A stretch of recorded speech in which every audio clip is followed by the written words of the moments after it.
Bonjour. Dans cet épisode, nous allons parler de l'intersection de deux cercles.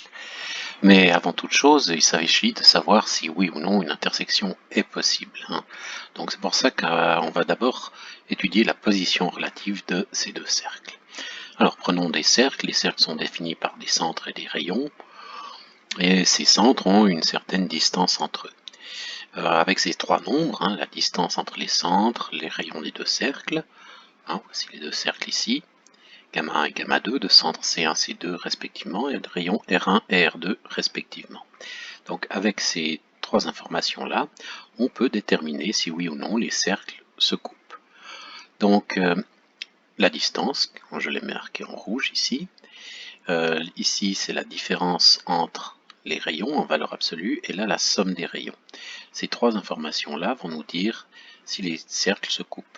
Le critère que nous allons appliquer, c'est immédiatement en fait la question de l'inégalité triangulaire. Alors l'inégalité triangulaire, c'est, étant donné trois longueurs, qui sont ici, ces deux rayons et la distance, est-ce que l'on peut former un triangle par rapport, grâce à ces trois longueurs?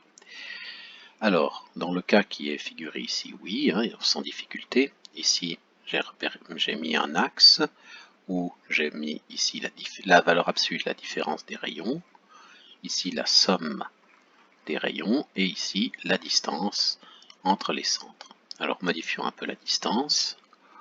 Qu'est-ce que ça donne? Voilà, ici on a des cas où les cercles sont disjoints extérieurement. Ici, ils sont sécants. Peut-être juste. Voilà. Ici, ils sont tangents extérieurement, donc leur point d'intersection existe, mais ils sont doubles, c'est un seul et même point. Et donc les cercles sont tangents, dans ce cas, un seul point d'intersection, et extérieur, c'est-à-dire qu'il y a aucun, où les centres sont à l'extérieur de l'autre cercle. Si on se rapproche un peu, voilà, là on a des cas séquents. Ici, on a un cas tangent intérieurement, et là, on a des cercles qui sont disjoints, mais intérieurement. Dans ce cas ici, les cercles sont concentriques, et donc il n'y a pas de point d'intersection, sauf si c'est le même cercle. Les deux cercles, dans ce cas, sont égaux.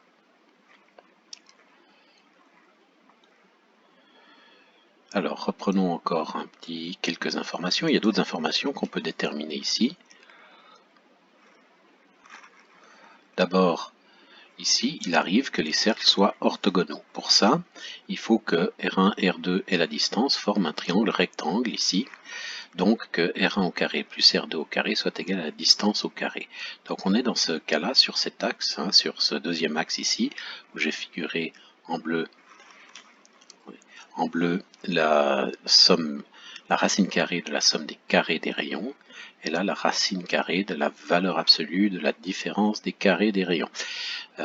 C'est quelque chose d'assez long à dire, mais en fait c'est juste cette formule-là en orange.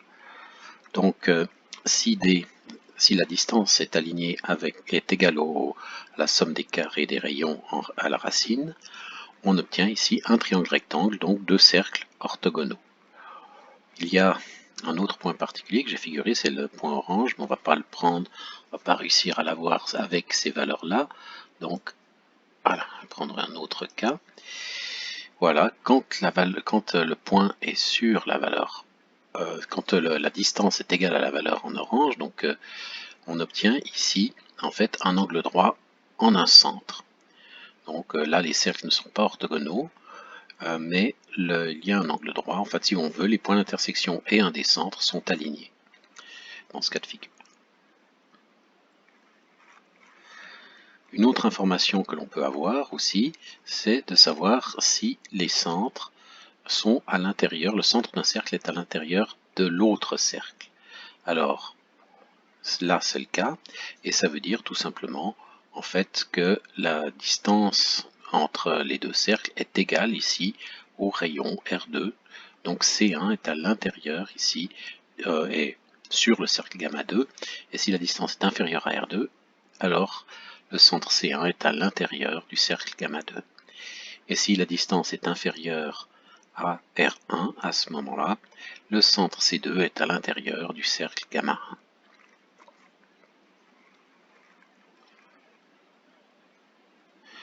Alors mettons-nous dans le cas d'une distance comme ceci assez courte, et puis varions le rayon. Faisons varier un peu les rayons. Voilà. Et si on fait varier ici, on va animer ce deuxième rayon. Donc dans ce cas-là, on voit que les cercles peuvent être séquents, mais ils le sont toujours. Dans ce cas-là, c'est un mauvais exemple, hein, mais les cercles dans ce cas peuvent être séquents, il n'y a pas de difficulté. Changeons un petit peu la distance entre les deux. Voilà, les cercles sont séquents aussi.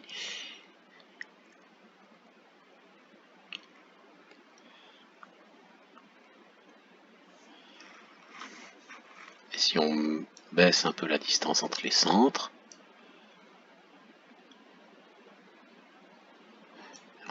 dans le rayon. Voilà, si on baisse la distance, on voit que les cercles sont séquents, mais ils le sont, quand ils sont tangents, ils le sont toujours intérieurement. Donc en fonction de la distance et des rayons, on peut déterminer toutes ces propriétés sur les cercles, à savoir est-ce qu'ils se coupent ou non. On peut faire un petit résumé donc des propriétés que l'on a vues. C'est le suivant. Voilà.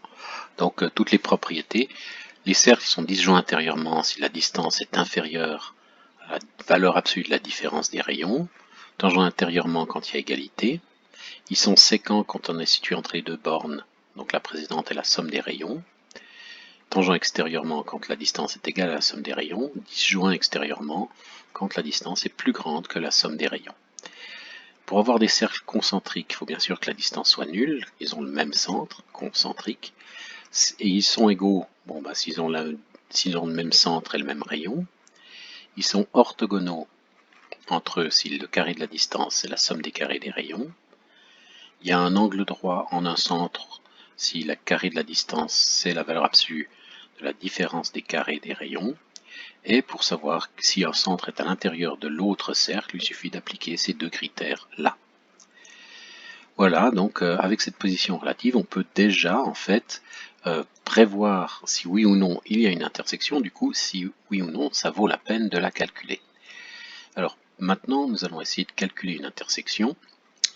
On va considérer deux cercles et on va parler donc de l'axe radical. L'axe radical, il va nous permettre, c'est l'objet qui va nous permettre en fait de trouver l'intersection des deux cercles. Alors prenons ces deux cercles, gamma 1 et gamma 2, je les ai mis sous forme d'équations développées ici avec des coefficients 1 devant les carrés, histoire d'avoir des cercles simples. De toute façon, on essaye toujours de se ramener à cette expression-là, vous allez voir pourquoi. Si un point est à l'intersection des deux cercles, il faut qu'il satisfasse les deux équations. Et du coup, il doit satisfaire la différence des deux équations. Mais la différence, si on regarde ce que c'est l'équation d'une droite. On l'appelle l'axe radical. Et cette droite, donc, possède les points d'intersection. Les points d'intersection sont sur cette droite. Donc on peut, au lieu de faire l'intersection de deux cercles, faire l'intersection d'un des cercles avec l'axe radical. Et ça, c'est quelque chose qu'on a vu dans l'épisode précédent, on sait comment faire, il n'y a aucun souci. Donc un petit défaut peut-être, ce n'est pas un défaut, mais l'axe radical, est-ce qu'il existe toujours? La réponse est non. Si les cercles sont concentriques et des rayons différents, l'axe radical est de la forme 1 égale 0, donc c'est un ensemble vide. Et si les cercles sont identiques, à ce moment-là, l'axe radical, c'est de la forme 0 égale 0. Et puis alors, ça veut dire que c'est tout l'espace, tout le plan ici, mais tout l'espace en général. Donc, on va prendre quelques exemples numériques. Ici, donc on a deux cercles. Là, l'axe radical, ça c'est l'origine, hein, si jamais, pour se référer. Donc des cercles déterminés par ces nombres-là. L'axe radical qui est simplement la différence des deux équations, qui est donnée par ça. Et maintenant, on peut faire varier les différents paramètres pour trouver, voilà, quand l'axe radical coupe un des cercles, il y a des points d'intersection, et s'il y a des points d'intersection, l'axe radical coupe les cercles, l'axe radical coupe les cercles. Voilà. Alors on s'aperçoit aussi que quelque chose d'étrange, c'est que l'axe radical existe, même si un des cercles n'existe pas vraiment. En fait, on verra la prochaine fois ce qu'il se cache derrière l'axe radical, et c'est un objet extrêmement important, extrêmement intéressant. Quand le cercle n'existe pas vraiment, on peut pas dire. On verra ce que ça donne, c'est en fait un cas où on a un cercle imaginaire. Ici, le deuxième cercle a en gros un rayon imaginaire, et c'est pour ça qu'on n'a pas vraiment d'axe radical. Maintenant, qu'on n'a pas vraiment de cercle, mais l'axe radical existe quand même, pardon. Maintenant, voyons la résolution, en général, pour ce problème-là. Donc pour ces deux cercles, vous pourrez vérifier les calculs si vous voulez. Pour deux cercles quelconques, donc on a ceci, je vais prendre des valeurs un peu plus faciles, par exemple A égale 5, B égale moins 2, voilà. C, on va prendre quelque chose, voilà, moins 3, donc ici il n'y a pas d'intersection, on va prendre A égale 5, par B égale 1, et C égale moins 5 par exemple. Voilà, donc dans ce cas, on peut résoudre le système et trouver donc les solutions sans problème. L'axe radical ici est très facile, donc changeons un tout petit peu. Voilà, plaçons-nous dans un cas où on a un axe radical non trivial. Voilà, vous pouvez voir maintenant les solutions et calculer, et vous verrez que ce sont les bonnes solutions. Donc ça, c'est la méthode générale pour trouver l'intersection de deux cercles. D'abord, on vérifie qu'il y a bien une intersection avec les positions relatives, ce qui nous épargne pas mal de calculs si les cercles sont disjoints. Ensuite, on calcule l'axe radical en faisant la différence des deux équations, et on fait l'intersection d'un cercle avec une droite. Voilà, tout facile, avec beaucoup de calculs qui se cachent derrière, mais logiquement pas grand-chose. Pas beaucoup de réflexion, mais pas mal de calculs. Voilà, prochaine fois nous allons creuser un peu cette notion d'axe radical et voir ce qui se cache derrière lui. À bientôt, bonne journée.